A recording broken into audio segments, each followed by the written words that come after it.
আজকে আমি আপনাদেরকে দেখাবো মাইক্রোসফট ওয়ার্ডে একটা লেখাকে কিভাবে বাঁকাবেন। অনেক সময় দেখবেন এভাবে দনুকের মধ্যে বাঁকানো থাকে, আবার হরিজন্টালি বাঁকানো থাকে, ভার্টিক্যালি বাঁকানো থাকে, বিভিন্ন স্টাইলে যেন বাঁকানো বিষয়গুলো আসে, সেগুলো কিভাবে আপনারা বাঁকাবেন লেখাগুলোকে সেটা আমি আপনাকে দেখাবো আজকে। সো এটা দেখার জন্য ফার্স্ট অফ অল আমার মাইক্রোসফট ওয়ার্ড ফাইল একটা ক্রিয়েট করি। এখানে এটার নাম দিই ওয়ার্ড আর্ট এবং এটাকে আমি ডাবল ক্লিক করে ওপেন করলাম। ওপেন করার পর এটার ফন্ট সাইজ হচ্ছে করে দেই 20, যাতে করে আপনারা একটু দেখতে পারেন, মানে বড় করে দিলাম। এবং ফন্ট নেম কী করে দিতে পারি, টাইম নিউ রোমানি দিয়ে দিলাম। ওকে, তো ফার্স্ট অফ অল বেঁকানোর জন্য আপনার এই যে ইনসার্ট থেকে আপনার এই যে ওয়ার্ড আর্টে যেতে হবে। যার পর যে কোনো একটা ওয়ার্ড আর্ট আপনি নেবেন, ধরেন আমি প্রথমটা নিলাম, নেওয়ার পর আমি লিখলাম হচ্ছে বাংলাদেশ মাই কান্ট্রি।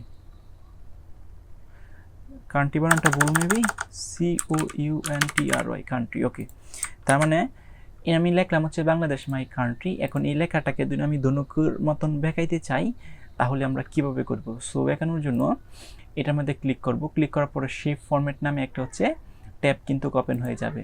সো এখানে ক্লিক করতে হবে। তো ক্লিক করার পর এরকম একটা অপশন আসবো। আসার পর এই যে দেখেন এখানে টেক্সট ইফেক্ট, এইখানে তীর চিহ্নিত ক্লিক করবেন। ক্লিক করার পর এই যে নিচে আসবেন, নিচে আসলে দেখবেন ট্রান্সফর্ম।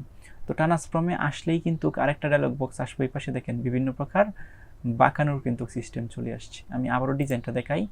সো এভাবে প্রথমে একটা আর্ট মানে ওয়ার্ড আর্ট নেবেন, নেওয়ার পর এটার উপরে ক্লিক করবেন। ক্লিক করার পর শেপ ফরম্যাট নামে একটা ট্যাব ওপেন হয়ে যাবে। এখানে ক্লিক করে বা ক্লিক করার দরকার নাই, ক্লিক করে ফেলবেন। ক্লিক করার পর আপনার এখানে এই যে এজেন্ট আছে টেক্সট ইফেক্ট, এটার উপরে ক্লিক করবেন।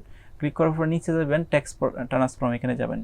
যাওয়ার পর দেখবেন এই পাশে কিন্তু চলে আসছে। তো এই যে আমি প্রথমটার মধ্যে ক্লিক করলাম, দেখেন এই লেখাটা কিন্তু একটু বাঁকা হয়ে গেছে। আমি যদি আরও বাঁকা করতে চাই তাহলে এগেইন ট্রান্সফর্ম, এরকম দেখেন এরকম করতে চাইলে এরকম, মানে এখানে মানে কার্সরটা নিলে বা পয়েন্টারটা নিলে কিন্তু আপনাকে প্রিভিউ দেখাবে যে না আসলে এটা দেখতে কেমন দেখা যাবে। এই যে দেখেন বিভিন্ন প্রকার কিন্তু ডিজাইন কিন্তু আছে। সো এইভাবে যে কোনো ডিজাইন কিন্তু আপনি করতে পারবেন বা বাঁকাইতে পারবেন। সো ধরেন এইটা আমি দিলাম, দেওয়ার পর এরকম হয়েছে। এখন এই যে বাঁকানোটা যেন আছে, বাঁকানোটা আপনি আরও বেশি বাঁকাইতে চাচ্ছেন, সেক্ষেত্রে আপনি এই যে যেন একটা পয়েন্টারের মতন আছে, এখানে কার্সরটা নেবেন, নেওয়ার পর ড্র্যাগ করে এভাবে নিচে নামাবেন। তো যত নিচে নামাবেন ততই কিন্তু লেখাটা বাঁকা হবে, আর যতই উপরে তুলবেন লেখাটা কিন্তু ততই সোজা হয়ে যাবে।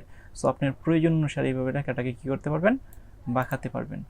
সো এভাবে আপনার মাইক্রোসফট ওয়ার্ডে যে কোনো ফাইল বা যে কোনো লেখাকে আপনি এভাবে বাঁকাইতে পারবেন। এবং বাঁকানোর যে কাজটা আছে সেটা দেখবেন বিভিন্ন ডিজাইনের সময়, আমি যে সময় প্রজেক্ট করব বিভিন্ন, তখন আপনাকে অনেক সময় আপনার প্রয়োজন হবে লেখাকে এভাবে বাঁকানোর জন্য। সো এই ক্লাসটা আপনারা বারবার প্র্যাকটিস করেন এবং দেখতে পারেন, এবং টেক্সট ট্রান্সফর্ম কি, এবং এটা নিয়ে আপনারা বারবার কাজ করেন এবং প্র্যাকটিস করেন একটা আরেকটা কীভাবে কাজ করতেছে, তাহলে কিন্তু এইগুলোর উপরে আপনার একটা হচ্ছে দক্ষতা চলে আসবে।